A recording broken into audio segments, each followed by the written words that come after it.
ના બોલો તો કઈ નહીં, હસો તો ખરો. ગાડી આવી રવિ ફોર વ્હીલર આવી માતા અમારે ફોર વ્હીલર ચાલશે. જય માતાજી મિત્રો, સ્વાગત છે તમારું ફરી આપણા એક નવા વિડીયોની અંદર. તો આજે છે રવિવાર અને રવિવારના દિવસે ભમરગોળામાં આવેલું શ્રી મેલડી માતાના મંદિરે હજારોની સંખ્યામાં ભક્તો દર્શન કરવા માટે આવે છે. તો હું પણ તમને આજે ઘરે બેઠા મેલડી માતાના દર્શન કરાવવાનો છું. તો વિડીયોના અંત સુધી બન્યા રહેજો અને વિડીયો ગમે તો વિડીયોને લાઇક કરી કમેન્ટમાં જય મેલડીમાં લખવાનું ના ભૂલતા. તો ચાલો આજનો વિડીયો શરૂ કરીએ. તો હાલ આપણને જે મંદિર આવેલું છે ત્યાં તરફ જઈ રહ્યા છે. અહીંયા તમે અલગ અલગ પાર્કિંગ એરિયા આવેલા છે, જે તમને હું આગળ બતાવીશ કે આ જગ્યા પર તમારું વાહન પાર્કિંગ કરી અને ત્યારબાદ તમે માતાજીના દર્શન કરવા માટે જઈ શકો છો. પરંતુ હાલ આપણને જે વાહન આપવાનું છે એ આઘું પાર્કિંગ કર્યું છે. અહીંયા તમે સામે જોઈ શકો છો, અહીંયા પણ પે પાર્કિંગ આવેલું છે. તો તમારે ટુ વ્હીલર, ફોર વ્હીલર, અહીંયા તમે કોઈ પણ પ્રકારનું વાહન લઈને આવો છો તો તમે આ જગ્યા પર પાર્કિંગ કરી અને ત્યારબાદ તમે માતાજીના દર્શન કરવા માટે જઈ શકો છો. અને તમે આગળ જશો તો અહીંયા આગળ પણ તમને પાર્કિંગ એરિયા મળી રહેશે, તો તમે અહીંયા પણ તમારું વાહન પાર્કિંગ કરી શકો છો. અહીંયા બજાર પણ ભરાય છે. અહીંયા મંગળવાર અને રવિવાર બંને દિવસ બજાર પણ ભરાય છે. રવિવારની દિવસે વધારે સંખ્યા ભક્તોની હોય છે, પરંતુ મંગળવારે પણ અહીંયા સંખ્યા આપણને જોવા મળતી હોય છે. તો આ રીતનું આપણને બંને સાઈડ બજાર જોવા મળે છે, જે આપણને વસ્તુઓ ખરીદી કરી શકે છે. કોઈપણ પ્રકારની કટલેરી પણ અહીંયા મળી શકે છે અને અન્ય પણ વસ્તુ આ જગ્યા પર ઘર વપરાશની વસ્તુઓ મળી રહે છે. તો આ રીતનું કંઈક બજાર આવેલું છે. અને અહીંયા આપણને સામે જે નવો ગેટ બનાવવામાં આવેલો છે એ ગેટ આપણને અહીંયાથી આપણને પ્રશ્ન દેખાઈ રહ્યો છે. તો અહીંયાથી હવે આપણને એ ગેટ પ્રસાર કરી અને માતાજીના દર્શન કરવા માટે જઈશું.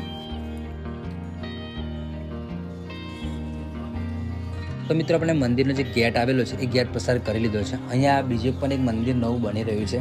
જો તમે એ મંદિરની અંદર દાન દક્ષિણા આપવા માગતા હોય તો તમે આપી શકો છો. જે તમને હું એ કઈ જગ્યાએ મંદિર બની રહ્યું છે એ પણ હું તમને આગળ બતાડીશ વિડીયોની અંદર, અને તમે એ જગ્યા પર જઈ અને દાન આપી શકો છો, એટલે દાન દક્ષિણા આપી શકો છો. આ રીતનું કંઈક બજાર અહીંયા આપણને જોવા મળે છે. અહીંયા રવિવારના દિવસે અને મંગળવારના દિવસે ભક્તો આવતા હોય છે, પરંતુ આળા દિવસે પણ આ જગ્યા પર આવીને મેલડી માતાના દર્શન કરે છે. તો અહીંયાથી આપણને જે નવું મંદિર બને છે એનું પાછળની સાઈડ જે બોર્ડ લગાવવામાં આવેલું છે એ આપણને જોયું. અહીંયાથી હવે આપણને મંદિર તરફ જઈ રહ્યા છે. જે નવું મંદિર બને છે એનું પણ આ જગ્યાએ બોર્ડ મારવામાં આવેલું છે, તો તમે ત્યાં દાન દક્ષિણા આપી શકો છો. મંદિર આપણને સામે નિહાળી શકીએ છીએ કે આ સામે જે મંદિર આવેલું છે મેલડી માતાનું એ અહીંયાથી આપણને દેખાઈ રહ્યું છે. આપણને જેમ જેમ મંદિર નજીક જઈ રહ્યા છે એમ અહીંયા ભીડ પણ આપણને વધારે જોવા મળતી હોય છે. હાલ બાઇકો પણ તમે જોઈ શકો છો, કેટલી બધી બાઇકો પણ આ જગ્યાએ પડી છે. તો મિત્રો આજે રવિવાર હોવાના કારણે હજારોની સંખ્યામાં ભક્તો માતાજીના દર્શન કરવા માટે આવ્યા છે. તો આ રીતનું માતાજીનું આપણને સુંદર મંદિર જોવા મળી રહ્યું છે. આ જે નવું મંદિર છે તે આવેલું છે. અહીંયા બે મૂર્તિ રાખવામાં આવેલી છે, જેમ કે અહીંયા જૂની મૂર્તિ પણ રાખવામાં આવી છે અને નવી મૂર્તિ સ્થાપના કરવામાં આવી છે એ પણ રાખવામાં આવેલી છે. અને જો તમે જૂની મૂર્તિના દર્શન કરવા માગતા હોય, એટલે કે પહેલાં જે એક મૂર્તિ હતી તેના દર્શન કરવા માગતા હોય તો આપણે યુટ્યુબ ચેનલ પર વિડીયો અપલોડ કરેલો છે, તો તમે તે પણ જોઈ શકો છો. ના બોલો તો કઈ નહીં, હસો તો ખરો. તો અહીંયા મંદિરની સામે ઘણી બધી બીજી દુકાનો આવેલી છે, જ્યાંથી તમે નાળિયેર, અગરબત્તી, ચૂંદડી વગેરે લઈ અને તમે માતાજીના દર્શન કરવા માટે જઈ શકો છો. તો હવે આપણે માતાજીના દર્શન કરવા માટે મંદિરની અંદર જઈ રહ્યા છે.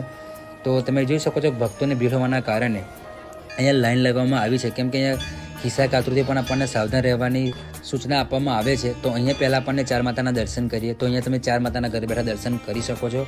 તો આજે ચાર માતાનું મંદિર આવેલું છે તેના વિશે તમે વધારે માહિતી મેળવવા માગતા હોય તો આપણા આઈ બટન પર એક બીજો વિડીયો આપેલો છે, તે વિડીયોની લિંક પર ક્લિક કરી અને તમે માહિતી મેળવી શકો છો. તો હવે પણ પાછળની સાઈડ જે મેલડી માતાનું મંદિર આવેલું છે તે જગ્યા પર દર્શન કરવા માટે જઈ રહ્યા છે. તો અહીંયા પણ ભક્તોની ભીડ ખૂબ જ લાગી ગઈ છે.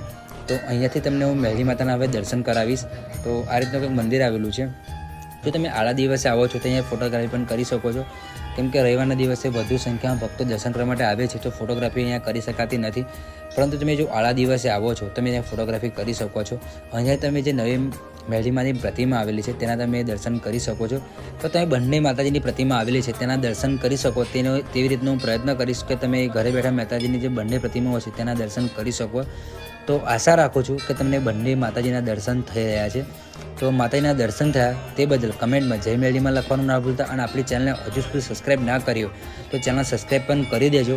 તો આ રીતનું માતાજીનું મંદિર આવેલું છે. અહીંયા ઘણા બધા ભક્તો માતાજીના દર્શન કરવા માટે રાહ જોઈને લાઇનમાં ઊભા રહ્યા છે. તો અહીંયાથી હવે આપણને પાછળના ભાગમાં જઈશું અને જે જગ્યા પર નાળિયેર વધારવાની જગ્યા આવેલી છે એ હું તમને બતાડીશ.